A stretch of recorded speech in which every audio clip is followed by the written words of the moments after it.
when we were planning for this podcast series and we had this list of topics that we were both adding to that we would like to bring to the table and discuss over our episodes, and you had added this one, which was, is reality real? Like, it instantly piqued my curiosity and my excitement, and I was waiting for this episode, but I had no idea what's gonna come from it. And the story and the way that you have brought that in, it's like all the hamsters are going crazy in my head right now. We cannot be sure that the world that we see with our eyes is the same world that everybody else sees. You know, what we have decided to label the same, if we see a wavelength and you call it blue and I call it blue because that's the same wavelength, but we don't know what we actually see in our brains. Yeah. And that fascinates me. That tells me, and you will have seen this in all the clients that you've had for therapy, is that there's certain things that people build up in their minds of what is true and what is not true.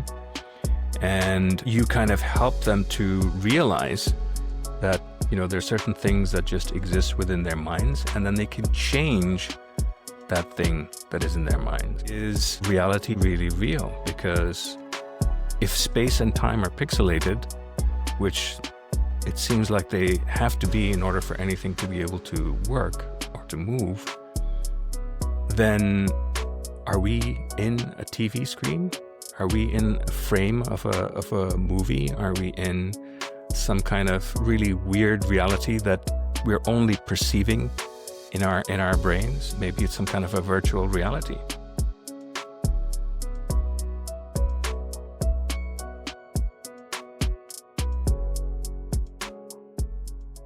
Zims, I want to tell you about a time when I was in my village back home in Pakistan, and I was sitting in the corridor of one of the buildings where I normally used to sit, and this friend of mine was visiting, and I'd asked her to, I kind of acknowledged that, you know, that she's there, but I was on the phone and I was speaking to an old family friend of ours that I hadn't spoken to for quite some time, but I was reaching out to him for something. And while we were talking, he was coughing a little bit. And, you know, we finished speaking about what we were speaking about. And I said to him, hey, you've got this cough. Are you okay? What's going on with you? And he said, oh, yeah, you know, I've had this kind of persistent cough for quite some time now. And, well, I will do something about it. I'm like, okay, but, you know, if you've had it for some time, why haven't you been to the doctor yet? And he said something along the lines of, oh, I've just been procrastinating and I'll go eventually. Now, this guy was like a really old family friend. He's somebody that his family was very close to our family, and he was a lot older than I was. He was kind of around my father's age, or in that age group. And, you know, him and his family had been around us for decades, for forever. It's almost like, you know, he was an uncle or, you know, a cousin or something like that. But Right. We weren't related. And he'd kind of seen me, you know, growing up in front of him, like when he was a young man. I was growing up, and he was one of those people that I felt really close to. We kind of had a similar wavelength about things. I loved his sense of humor, and he was just a really nice person. And so I reminded him of this conversation that we'd had when I went to my father's funeral, and he was there. And, you know, I remembered, and I was telling him over the phone, you remember, you know, when I came for my father's funeral, we talked about the subject and how important it is for us to stay on top of our health, especially as we're getting older, to make sure that things don't start from somewhere small and then they become something big. And Right. especially when we're older, it can be quite impactful to our lives. And he kind of laughed and he's like, yes, I did say that. And I was like, okay, well, these are your own words. And I think it's time that you go to the doctor and, you know, have it checked out to see what's going on. And he's like, yes, I'll do that. You're right. Right. The thing about this whole story is this person doesn't exist. What? I was having a dream. And Okay. as I was waking up from the dream, I was thinking, oh, I was having a dream and I need to call this person that I was having this dream about. And tell him that I was having a dream about him and see how he's doing and make sure he's doing okay because I haven't spoken to him for quite some time. And it's at that point I realized this person doesn't exist. Oh my God. Wow. This never happened. I was never in my village. I never went back to Pakistan for my father's funeral. We never had this conversation. That memory I was having within my dream was a memory of something that never happened. Like in that memory that I was having in the dream of us having this conversation, I was in the village. I could see what I was seeing. I could smell the charcoal of, the way that we make food. Right. Yeah. In the village and stuff like that. Like I have all of those It was sensations so real. within the memory of the dream. It was so real. Yeah. But none of it actually happened. And the person doesn't exist. Like that And the to me person is doesn't like, exist. that's the biggest like crazy spanner in the works. And the fact that you were waking up thinking that I should get in touch with this person, like that's really like a different level of a dream, isn't it? And so that's the thing, right? Is if you think of any moment in time, let's say, and I'll ask you to think of a moment in time where you were enjoying yourself, you were happy with something, you were laughing about something with someone that you're very close to. There's a whole lot of weight that goes behind that memory because you've known that person for a very long time. You've had ups and downs. You've had happy memories, you've had sad memories, you've gone through stuff together. So behind that smile that you envision, that memory that you have, behind that incident, that laughter, there's a whole lot of history behind it. Yeah. Right? But that history takes place, obviously, it's called history. It takes place over a very long period of time, and it sits in your memory, and it becomes part of your personality. It becomes part of your relationship with that person.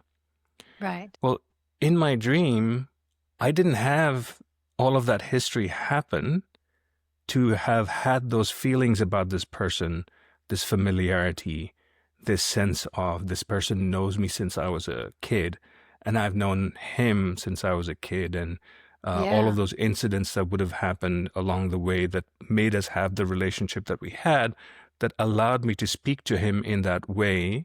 Of familiarity and being able to be so candid with him because he was older than I was. There's a little bit of respect that's involved, but I'm kind of pinching him to say, hey, man, you said this, and now I'm throwing your own words back at you that you said all of this stuff. None of that happened. Yeah, that was like a proper friendship, like an intimate kind of a bond. And oh my God, what do we do with this information now? So the question becomes, if that felt so real and it had so much gravity behind it in that moment when I was dreaming, why do we think that this reality that we live in right now is real? What's the difference? God. Okay, listen, when we were planning for this podcast series and we had this list of topics that we were both adding to that we would like to bring to the table and discuss over our episodes, and you had added this one, which was, is reality real? Like it instantly piqued my curiosity and my excitement, and I was waiting for this episode, but I had no idea what's going to come from it. And this story and the way that you have brought that in, it's like all the hamsters are going crazy in my head right now. So how do you interpret it? What does that make you think? Well, the thing is, our brain is the thing that defines our reality. And everything that we sense around us, whether we see something, whether we hear something, whether we smell something, whether we taste something, it's all actually happening inside our brain. As an interpretation of the signals that our organs receive from the world. So, for example, there is no such thing really as color.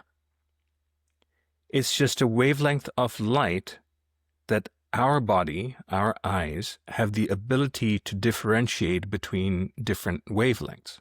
Right. Okay.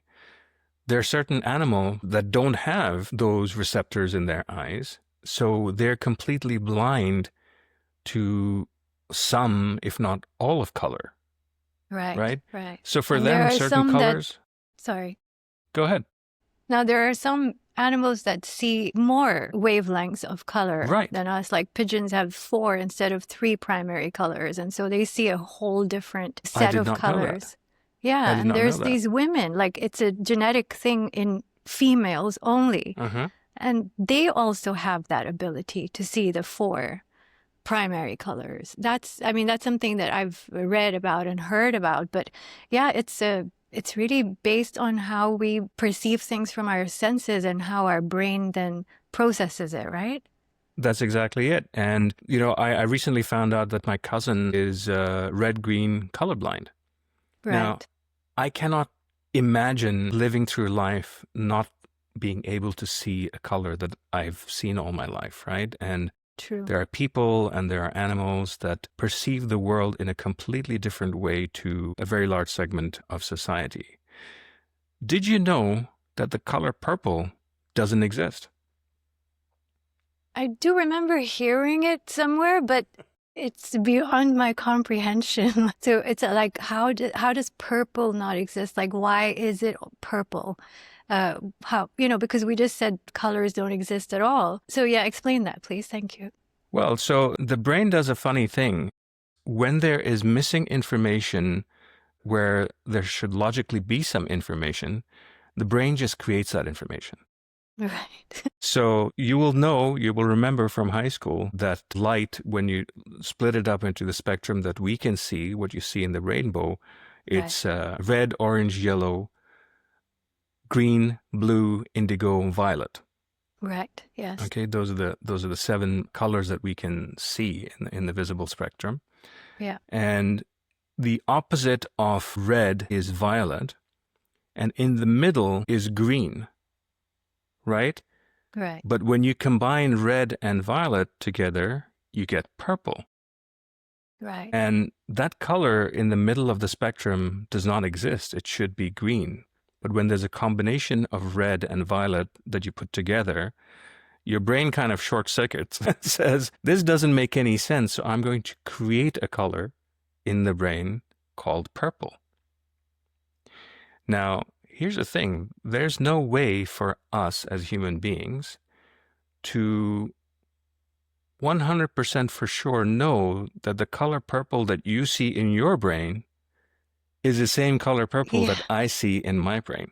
Exactly. That's exactly what I was thinking. Like, that's why you have these kind of debates, I guess, over colors.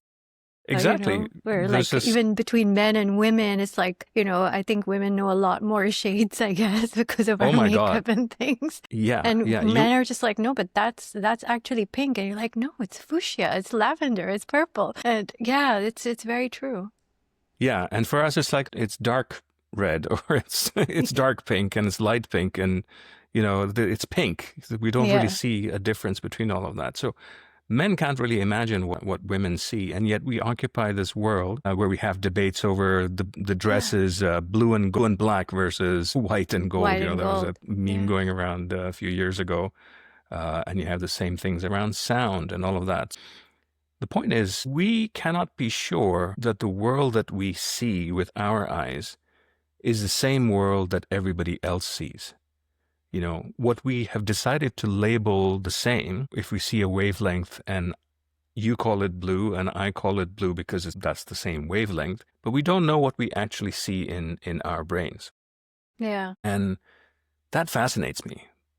That tells me, and you will have seen this in all the clients that you had for therapy, is that there's certain things that people build up in their minds of what is true and what is not true. And you kind of help them to realize that, there's certain things that just exist within their minds, and then they can change that thing that is in their minds. There are people who don't taste things the same, which for me is kind of mind-blowing. Like, one of my favorite things to have as part of a recipe is cilantro. Not the soap. Exactly. Do you find the taste soapy? Yes. I did not know that. I get it. So when I realized that other people do as well, I felt kind of very validated, of course, because Of course. I just thought, what? And a lot of like Mediterranean or Arabic food has that, right? And just like, what is going on with this? You know, so you just go off like a whole cuisine sometimes because of these kind of things. Yeah, I mean, like I said, it's one of my favorite ingredients in food, and I recently found out that certain people, and I did not know this about you, is find the taste of it soapy. And it's like one of those things that our realities can be so different.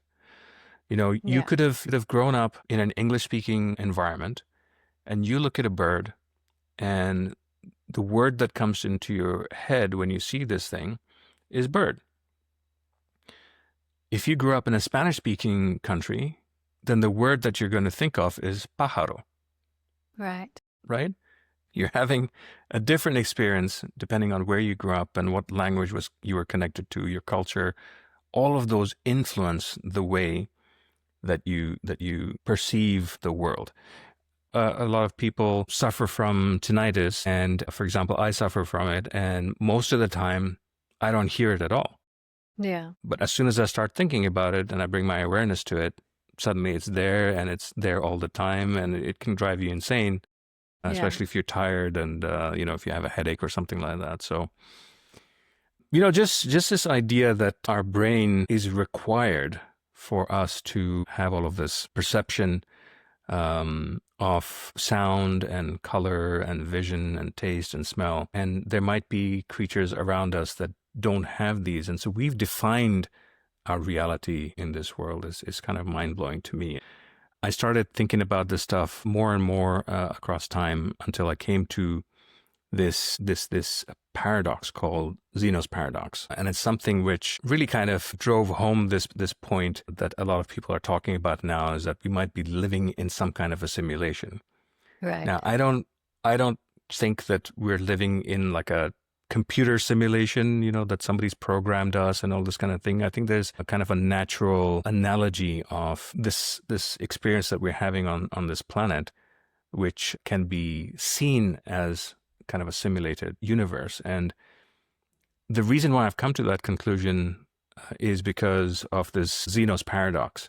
And the scientists that have been talking about simulation theory and why they think it is, but for me, the simple doorway was Zeno's paradox. And what Zeno's paradox is this thought experiment that Zeno, an ancient Greek philosopher, did hundreds and hundreds of years ago, that he said that for any object to go from point A to point B, it has to cover half the distance before it covers the rest of the distance to get to point B, right? Right. So when you get to that halfway point, you then have to cross another halfway point to get to point B.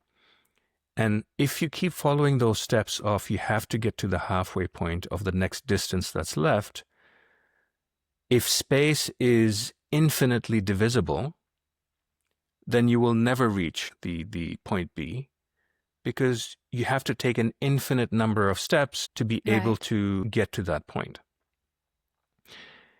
And if you cannot have something larger than infinity to overcome it and to get to the next point, that means that nothing should move. And the same thing can be said about time. Is it takes half the amount of time to get to point B, and then it takes another half the amount of time to get to the next halfway point, and so on and so forth. So if time was infinitely divisible, then again, nothing could move, nothing would happen. Right. And clearly, things do happen, things do move. In science, you can get down to the Planck level, Planck distances, where there's nothing smaller than that is actually meaningful in our understanding of the way time and space work. So there's a Planck length and Planck time, which is like really, really, really, really tiny kind of spaces and moments in time. Smaller than that, everything kind of breaks down and it just becomes energy and it becomes vibration and all of that. Right. And in that understanding of time and space, everything then works because you have a finite number of steps that you need to take to get to any point between A and B. Right. And there's a finite amount of time that needs to be overcome to go from point A and point B. But then that implies that between two of those points, nothing exists. And if between those 2 points nothing exists, how can something move from one point to another point? Yeah, see, I was following until there. I was like, yes, I'm so smart. I am actually following this. And now, okay. So for regular physics to work, you have to have smooth space where there's no kind of minute, tiny piece of space and there's no minute, tiny piece of time. You're able to move from point A to point B, and you can calculate how long something's going to take if it leaves at a certain speed, and you have the effects of gravity, and you have this, and you have that. But that completely overlooks this idea that you cannot continue to divide space and time up completely forever. Right. And if that's the case, that there are finite steps that you have to take to go from point A to point B, it means that reality is pixelated. It means that there's tiny pieces that beyond which there's nothing that exists in between. And if nothing exists in between, how can anything move from one point to another point? Right? Right. If that's the case, then reality behaves more like a TV screen, where when you see something on a TV screen, nothing is actually moving. It's just different pixels that are lighting up at different times. Right. Our brains cannot interpret the difference between movement above or below a certain rate. So, for example, TV screens are set at 60 hertz for a reason. 60 frames per second that our TV screens move. If the TV screen moved at a rate less than 60 hertz, then we would see flickering. We would see kind of jerky movement. So the faster the TV screen refreshes, so we have monitors now that are like 120 hertz and 240 hertz or whatever they are, the smoother the appearance of motion on those TV screens. But essentially what's happening is when you go up close to a TV screen, you see that there's pixels on the TV screen. Right. And essentially one of them is lighting up, and then another one is lighting up, and then another one is lighting up. And it looks like things are moving across, but actually nothing is moving. Everything is just lighting up and getting dark, and different colors come into being and leave. Right. And so all of this very long-winded explanation again is questioning whether reality is really real, because if space and time are pixelated, which it seems like they have to be in order for anything to be able to work or to move, then are we in a TV screen? Are we in a frame of a movie? Are we in some kind of really weird reality that we're only perceiving in our brains? Maybe it's some kind of a virtual reality. Hi, everyone. We just wanted to take a quick moment to thank you for being here with us at the Epiphany Dialogues, where curiosity meets consciousness. If you're enjoying this episode, please hit the like button, follow, subscribe, and share with like-minded people. And you're also welcome to join our conversation. If you have an epiphany to share, please leave us a comment or email us. Details are in the description below. And with that, back to the episode. Right. Wow. No, that was a much needed explanation that you gave, because I mean, how does one get into these kind of discussions, right, without establishing some kind of foundation of where we're starting? So no, thank you for that. It's like, so there's no objective reality. It's like all just subjective illusion. Is that what we're saying? I think that human beings are having a joint agreement about reality, which keeps persisting. I think it was Einstein who said that reality is nothing but a persistent illusion. Right. Okay. Because when people start examining the very nature of reality and what we're made of and what space is, we think that space is just emptiness. But Mm. it's not. There's a fabric of space. There's a Yeah. fabric of space that has specific properties. And we are all existing within that space. There are things like light, which make absolutely no sense when you get up into some extreme areas. So, for example, the speed of light, everybody will know because they've been told the speed of light is constant. Correct. But we don't really understand what the implications of that are. True. So, let's say, for example, you're standing on top of a train, okay, and that train is traveling at 100 kilometers an hour. If you shoot a bullet from that train in the direction that the train is going, and that bullet travels at 400 kilometers an hour, then anybody that's standing to the side of the train will see that that bullet is traveling at 500 kilometers an hour because the train is going at 100, the bullet's going at Right. 400, the two things add together and go to 500 kilometers an hour. Okay. Makes sense, right? Yeah. If you're on a rocket ship that's traveling close to the speed of light, and you switch on a light beam, like a big spotlight out the front of the rocket ship, then the same analogy would make you think that, okay, the rocket ship is going pretty close to the speed of light. The speed of light, by the way, is 300,000, close to 300,000 kilometers per second. So if you're traveling at 299,000 kilometers per second in that rocket, and then you switch on this light, you think that you should add on and become, 600,000 kilometers per Yeah. second, but it doesn't. Light has a speed limit, which is the speed of light, and nothing can Right. go faster than that. So even if you're that close and you switch this on, it will only be traveling at the speed of light. And again, why does that make sense?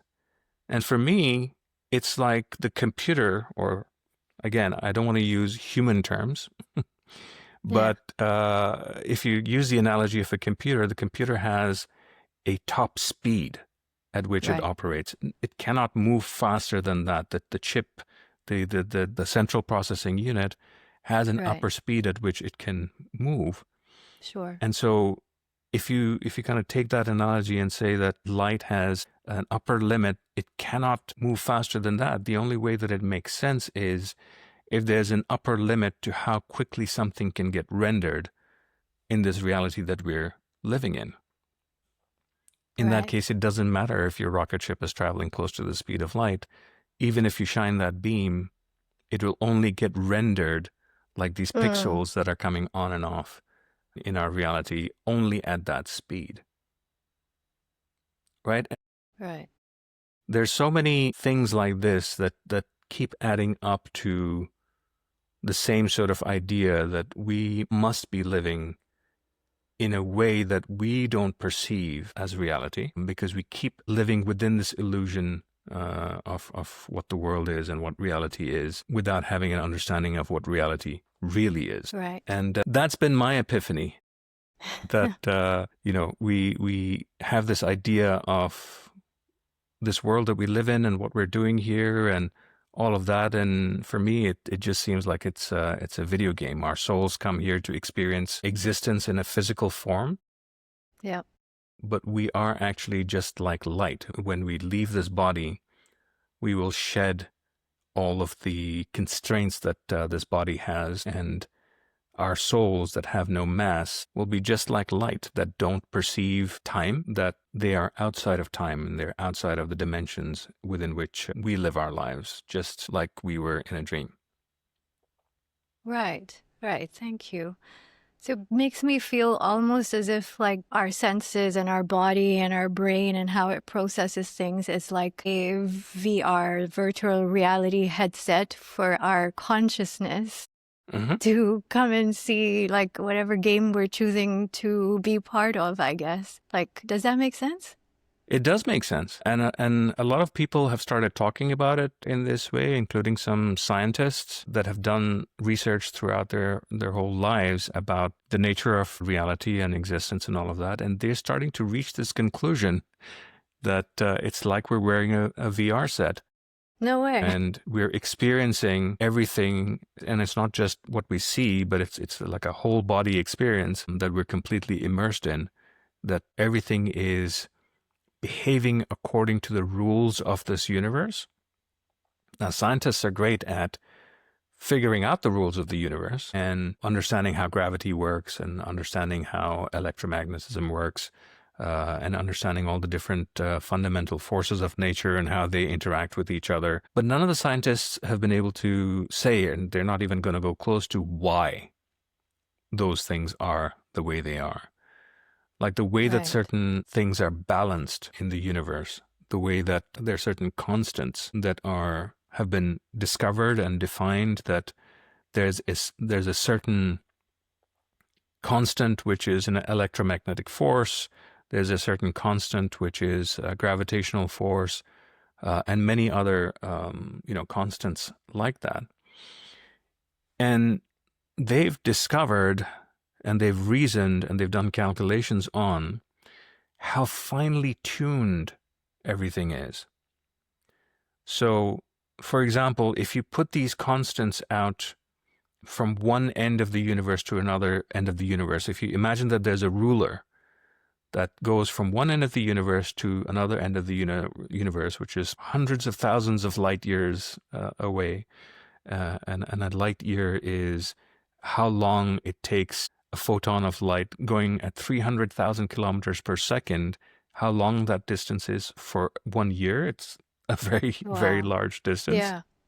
So from one end of the universe to the other end of the universe, if you have a ruler with 1 inch increments, as you would have on a ruler, if you move any of these constants that's in some spot on this ruler 1 inch to the left or 1 inch to the right, either the universe collapses because the force of gravity is too strong, or the universe dissipates into nothingness because nothing can hold together, because that constant is that 1 inch too far to the other side. And it's not just that one constant. All of these different constants that they've discovered, they have to be in exactly that right place for the universe to even exist. And the chances of something like that happening randomly seem to be implying that there's no way that this could have happened randomly. It seems like somebody would have had to design these things to be sitting in exactly the spots that they're sitting in for anything to exist, for us to be having this experience. And so then that begs the question, well, who designed the universe? Right. Yeah.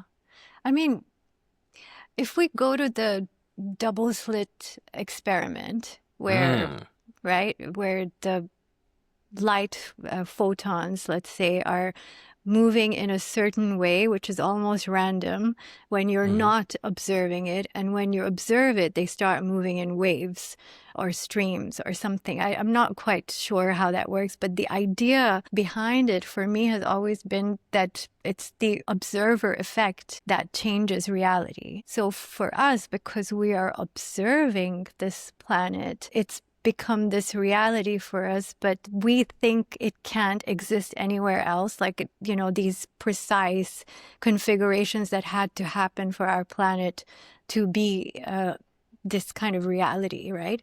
We're not even sure if there's another one that is like it that exists, right? But perhaps if we were, it's only because we're not able to observe it, perhaps. As soon as we kind of, I don't know, upgrade our VR set and we see it, we might see like 100 of them all around us, no? Like that's always something I've kind of wondered about. Yeah, and I think the main thing behind the observer effect that has come across because of the double slit experiment is that light behaves as a wave. Yeah. When you don't observe it, but when you start observing what's happening, it behaves like a solid, like a photon. A straight line. Okay. And so when light goes through these two slits, then you either get an interference pattern, like the waves of water that would go through Right. two slits, and they would create an interference pattern with each other where the waves would the crests and troughs of the wave would cancel each other out. Right. But when you observe it, they create lines on the other side as if they're solid particles that are Right. going through. And the only difference seems to be when you measure what's happening, when you try to observe what's happening, which Yeah. implies that, just by you observing something, its nature changes. Yes. Yeah. And why would that be? What would enable something like that to happen? And that's again kind of akin to a video game where the video game doesn't render everything, the world that you're in, at the same time, because that would take too much computing power for a computer or a video game console. So Right. it only renders that which you can see in front of you that you need to interact with. Yeah. And everything else doesn't get rendered behind you, and that's outside of your field of vision and things like that, and kind of conserves computing power. But you're right that this Earth, the place that it is between, I mean, there's some amazing things about the Earth itself and the way that it's positioned in relation to the sun. Right. We are in exactly the right spot for water to not evaporate. Yeah. And we're in exactly the right spot for water to not freeze. We're tilted in exactly the right way that when we go around the sun, we get seasons. Yeah. And I live in Canada, so we go from -30 to +40 every year, which enables all of nature to do its thing and, have all of those cycles that we have in the world. Yeah. One of the things that's really always fascinated me is the moon is exactly as large as it needs to be, and it's exactly as far as it needs to be from the Earth, so that when it gets between us and the sun, it's exactly the same size to block out the sun. Like you can see a little circle Right. around the moon that it's fitting exactly the same in that spot. And again, you'd think, why is that? It could be just a little bit further away and, Exactly. you'd still be able to see the sun and you'd have like a glow around it. Or it could be just a little bit closer and, it would block out the sun a lot more, but it's in exactly the space that it needs to be. And these are just kind of really weird coincidences that, again, make it seem like somebody's designed all of this stuff. Design. And people will call it the universe, they'll call it whatever, they will call it God, that God has designed it. But again, as these scientists keep getting into all of the minutiae of what existence is and how things work and all of that, just seems to be more and more scientists are coming over to this idea that there's a lot more that they don't know than what they do know. And it seems to point towards intelligent design. Of course, everybody's saying, oh, you don't understand how randomness works and the universe has been around for billions and trillions of years. So, all of these things can evolve. It just and they happened. just happen. Our best explanation for why everything exists is I'm not buying it just that. happened. At one point, the universe was just a singularity, a tiny little point in time, and everything just exploded and it was hydrogen, and then hydrogen fused together and it became helium, and then helium fused together and it became something else. And all of these reactions were happening, and they explain everything beautifully, and they've done it fantastically accurately. But they can't explain why all of these collections of atoms and molecules that formed in stars, like literally everything that exists in you and me and people who are watching and listening right now, was created in the stars at some point. Yeah. All of these elements were created and they fused together and exploded out into the world, and then the planets formed and all this formed. We're literally made of material that was created in the stars, and it's just going to become something else when we disappear from this world. But they can never explain, okay, when did these things become alive? Yeah. When did they start having a thought like, I'm scared, or I'm hungry, or I love this other thing that exists? Like, how could that happen where inanimate objects suddenly become animated? This idea of, I think, therefore I am. We're all having this human experience, and we know we're real because we have thoughts and we have emotions, and we have feelings that are generated by the environment that we live in. So we know we're real. You're but making why? me question that, but okay. Well, we're having some kind of an experience Yeah. on this I planet. feel like, what you said earlier, how the video game only renders where you're looking at. So perhaps the answers are in a place where the scientists are not looking at, so it hasn't been rendered. Like, Yeah. that's what I mean. I always take all of these theories, and sorry, I romanticize them and I simplify them for how my brain processes things. So I'm just like thinking like, okay, so that means they're just not looking in the place where as soon as they shift their attention to, it will be rendered and we will all figure it out one day. Yeah, I mean, gravity was all around us. Nobody thought about how that works until supposedly an apple fell from the tree and hit Newton. Was it Newton? Yeah, I think so. Who got hit? So he was sitting under a tree in Cambridge that supposedly, thinking about whatever he was thinking about, an apple hit him on the head as it fell, and he started thinking about gravity, and then suddenly that was a thing. Well, that had always been a thing, but he discovered it, or he had the thought around it when something happened. So you're absolutely right.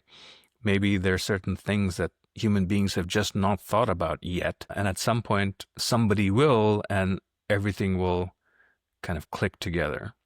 Like Albert Einstein. Yeah, go on. No, sorry, go on. No, I was just saying Albert Einstein was somebody that was extremely smart. We all know that. And he thought about why, light behaves the way it behaves. He created these theories of relativity between time and space, and came up with things that have been proven over and over again well after he has passed away. He didn't have the ability to prove certain things because the scientific method and the tools needed at that time to prove these things weren't available, but people have proved those things after he's passed away. So yeah, maybe people just haven't thought about certain things yet. Yeah, like quantum entanglement, right? Like that was what he called spooky action at a distance.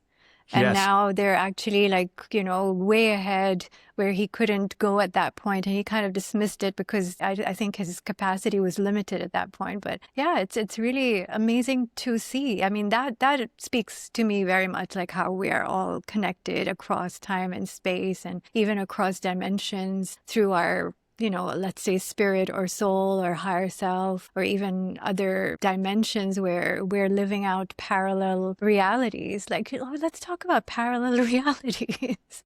Sure. Yeah. Let's talk about that. This is how our conversations go, right? We do this like, just going off on tangents, not necessarily solving anything, but really, I feel it's a really good food for thought, and it expands your mind, your curiosity, and just your imagination, right?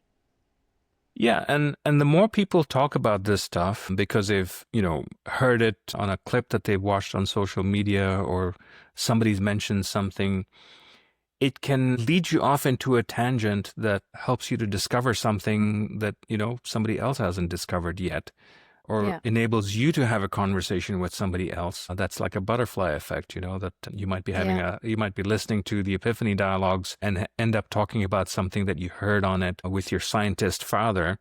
And then that sparks something off in him that enables him to discover something completely new. You never know. Absolutely. So what do you want to talk about as far as parallel realities is concerned? I just want to get your view on it. Like, do you feel like that is potentially a possibility? What does your sense say about that? Yeah, so when I think about why some people have been able to see the future and predict it so accurately.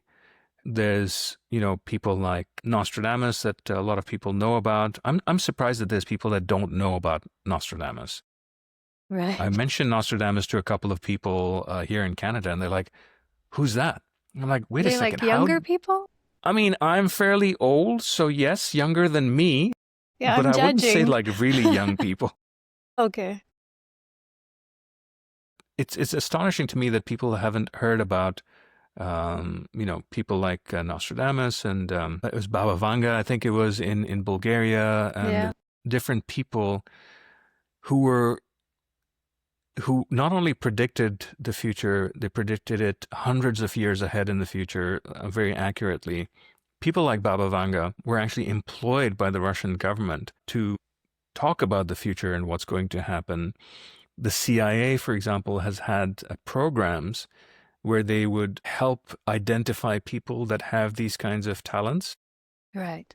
And employ them and help train them and, kind of develop their abilities to be able to see what's happening in another part of the world or predict what's going to happen and things like that. I know lots of politicians have been really relying a lot on people that see the future. I've talked to a couple of them, so it's interesting. Right. As leaders of nations, they would rely on things like horoscopes, and they would rely and believe in things like people who can tell the future. There's many stories of police and law enforcement that have relied on quote unquote psychics to find out, where a missing person is and things like that. And one can think that, okay, these guys are all superstitious, all believing something that doesn't exist. But when they come up with results, like we've had a guest on our show that, helped find a child that was missing. Yeah. Right. In a different country. Yes. And so for me, the idea is that certain human beings, and maybe all human beings, have this ability to tap into this reality that exists at the same time. And these parallel universes, these parallel realities are essentially everything that has ever happened exists along with everything that will ever happen, that it all exists at the same time. Right. It's us that are experiencing things moment to moment, but actually everything just exists at the same time. Every possibility of everything that could ever happen has already happened. It already exists. And it's again like the video game. Yes, exactly. Yeah. The creator of the video game has programmed in it everything that could possibly happen in that video game. Every character that you're going to meet, every situation that's going to arise, the physics of that world, everything is already programmed. But when you start playing that game, you have the ability to move around within that game and experience whatever you choose to experience at that moment. Yeah. Like you could be running around in circles as long as you like and not experience the rest of the game. True. Or you can choose to move forward and, come up against the next boss that you have to overcome or the next puzzle that you have to solve or whatever it is. And so as far as parallel universes and parallel realities is concerned, at every given moment, there's an infinite number of things that could happen in the next moment. Right. And you as a human being choose which direction you're going to go and what you're going to do. And you tend to rely on what has already happened, what you have already experienced, to inform what you're going to do next. True. And part of the things that you do, Zims, and many people like you do, is you teach people that they don't have to be tied to their experiences from the past in order to change their future and go off in a different direction, that they can change the pattern that keeps repeating in their lives. Right. If it's not something that's serving them. But True. Certain people have the ability to perceive a different point in space and time and be able to pull some information from it and tell people, hey, this is a point in time that exists. The tricky part is not everybody will follow the same line to reach the same future. Yeah. And that's why telling the future is so inaccurate sometimes, because you might be able to tell that this is something that happens in the future, but the person that's listening to that information might head off into a different direction and never experience that. And then they say, oh, well, nobody can tell the future. True. Very true. Yeah. Like, okay, first, let's just see how this sounds to you. Like, if the entity that we're talking about that has kind of designed all of this, if we bring it down to a smaller level and say, let's like our higher self has designed our experience of our life. So for me, that almost sounds like what we sometimes, when we're going through this life, and sometimes, we call certain things destiny. Maybe that higher self that has designed this, for them, that was a point of free will, like that they took, like it wasn't destined. It was one of those many potentials that they took, and it turns out that you kind of stumbled on it through your choices, and it felt like destiny, like something bigger than you, Yeah, so I do agree with that to an extent. Yeah. I think that the human soul chooses to come and have certain experiences. Yeah. That they might, when they haven't been born yet, when they're still outside of this existence, Yeah. they can see everything that they could potentially experience. Yeah. All the good things, all the bad things. But in the eternal soul that exists outside of time, experiencing something for 70, 80 years, maybe less, depending on what path they choose, it's not a big deal. We think that everything happens to us is a big deal because time moves so slowly for us. And, we experience all of these things and we don't know anything outside of our lives. But for our eternal souls, it's just like a flash that we experience this life and whatever happens in it. Yeah. And when we come out of the game, when we stop playing this game, we don't blame the bad guys. We don't, hold resentment towards the things that happen in the game. We just have chosen to play this game and experience certain things. And there are things to overcome that we have to overcome. And there's rewards that we get while playing the game. But once we're done playing with the game, we don't kind of blame the producer of the game and say, oh, wow, you were really evil that you put these things in there. Or, right. Maybe you didn't like an experience and you choose to have a different experience the next time your soul decides to have a real experience. But we see what that game is all about. Yeah. And we decide that we're going to have that experience. And how we're going to play that game while we're in having that experience can be different for every soul that decides to play that game. Of course. But ultimately, it's our choice that we're not only making to play the game in the first place, yeah, but then also how we're going to play the game when we are playing the game afterwards. Right. So yes, we choose that experience, we create that experience, but I think there's a difference between that and who created the game in the first place. Yeah. And I think that game wasn't created by the souls that we are. I think that there's a layer of existence that's above us as souls. And for me, that's God.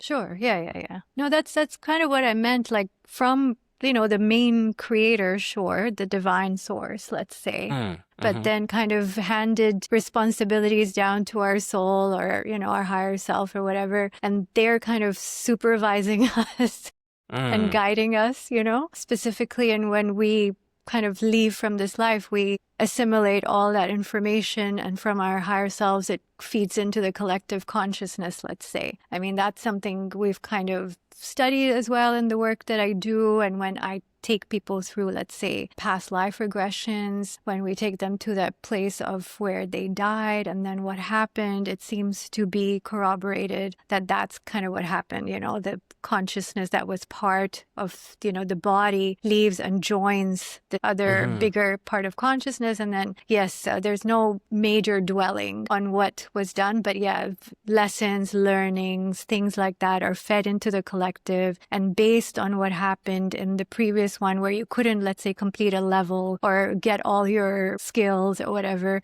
you choose to then come back, which is a separate kind of session that we do, which is called Life Between Lives, where you actually are in that period of choosing exactly your avatar and every single thing about the game that you're going to play and who are the other multiplayers, let's say, who are going to be part of it to help you and you to help them with their purpose.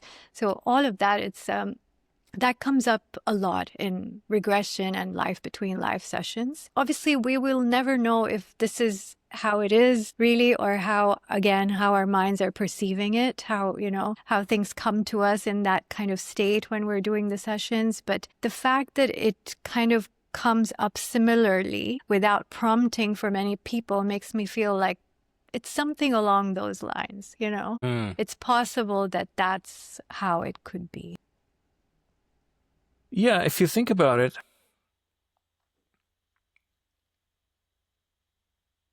if we say that we're part of this universe, right? We've already established, and the scientists have established, that we were just one tiny singularity at the beginning of time that exploded and became everything that it is now. All the galaxies, all the planets, all the creatures that live on this planet and wherever they might live in the rest of the universe, that we were all one thing at one point. Yeah. And because as humans, we're so small and we think that we're just us and that's it, it's really difficult to comprehend that we were all one thing at one point in time. Correct. And if we were all one thing at one point in time, that means that we're still one thing now, Yeah. That you and I and everybody that's listening to this, all the humans and all the creatures and all the plants and the earth itself and everything, we're all one thing because that's where we came from. All of the religions kind of point towards the same idea. All of the philosophies tend to go towards the same idea. Yeah. Even scientists are now saying if you drill down to the tiniest pieces of everything, it's all just the same thing. It's an energy.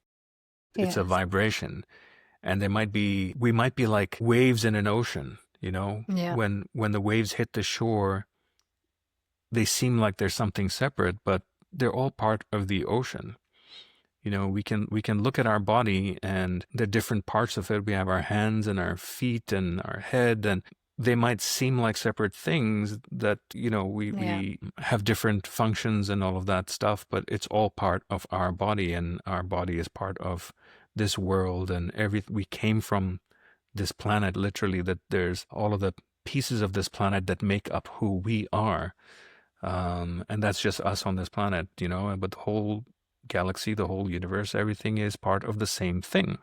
Yes. And outside of space and time, our souls, I feel, and what your sessions seem to be indicating towards from all the people that have been part of it, is that we're all part of the same thing that exists out of our current perception of reality. And that, again, kind of brings home this idea of, is reality real? Or is reality what we have decided that it is right now, but is there really something deeper to it? And I think that there is. People obviously turn to religion for that sort of thing. They interpret what religion says to what makes sense to them. Yeah. And that's been happening for centuries and centuries. And I think that there's something to it that doesn't necessarily tie you to the rituals of religion, but the idea that there is something beyond this life is something that is getting proven as we go every day into the future, and new things get discovered. And whether they come from the scientific side or from the spiritual side of the equation. I think these two sides need to talk to each other a lot more Yes. to figure out what reality really is. Absolutely. Completely agree. Thank you for this. I'm sure we could do a whole other episode right now to continue talking about it, and we may do that in the future, but we would love to hear from our audience what your views are. What do you agree with? What do you not? What else can you bring to the table? Let's have this conversation. We're not looking necessarily for answers, but just to contemplate our existence and how perhaps we can move towards getting certain things rendered once we start looking at them and experience a better version of reality, if that's possible.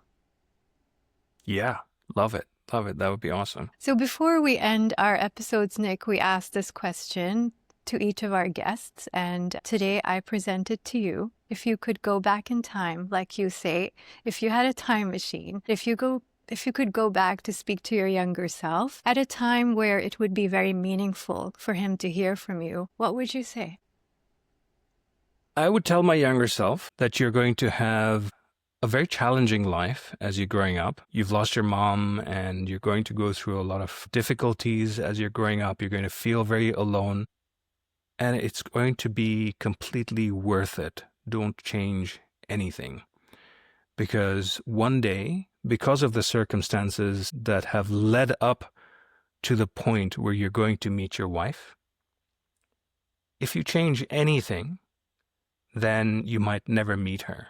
So do not change anything, because you're going to meet the most wonderful person in the world, and you're going to have the most incredible friends in the world because of the things that happen to you that shape who you are and that enable you to be the person in the moment that you make those relationships. That is so beautiful. Thank you for that. Thank you. Thank you, Zims. Thank you for being my friend and for coming up with the Epiphany Dialogues. It's a really fun thing for me to do, so appreciate that. Yeah, it's a pleasure and it's mutual. Thank you.